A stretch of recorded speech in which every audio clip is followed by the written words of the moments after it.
বৰপেটাৰ ফখৰুদ্দিন আলী আহমেদ মেডিকেল কলেজৰ নাম সলনি ফখৰুদ্দিন আলী আহমেদৰ পৰিৱৰ্তে বৰপেটা মেডিকেল কলেজ হিচাপে নামাকৰণ হ'ব চিকিৎসালয়খনৰ অসমত চৰকাৰে যিমান মেডিকেল কলেজ বনাইছে এতিয়ালৈকে ধুবুৰীত ধুবুৰী মেডিকেল কলেজ গুৱাহাটীত গুৱাহাটী মেডিকেল কলেজ শিলচৰত Silchar medical college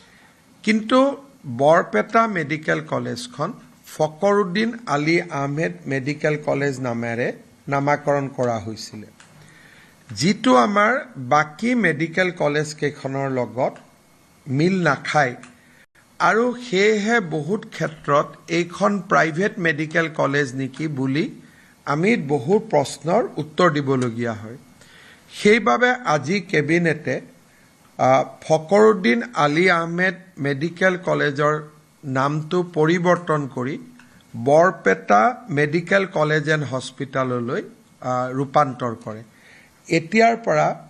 Fakhruddin Ali Ahmed medical কলেজখনক বৰপেটা মেডিকেল কলেজ হিচাপে নামাঙ্কিত কৰা হ'ব কিন্তু যেহেতু ফখৰুদ্দিন আলী আহমেদ ভাৰতৰ ৰাষ্ট্ৰপতি আছিল আৰু অসমৰ পৰা তেওঁই প্ৰথম ভাৰতৰ ৰাষ্ট্ৰপতি হৈছিল গতিকে তেখেতৰ নামত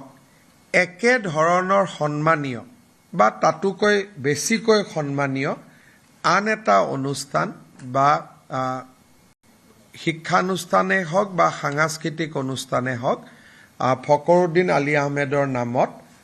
নামাঙ্কিত কৰিবলৈ কেবিনেটে সিদ্ধান্ত লৈছে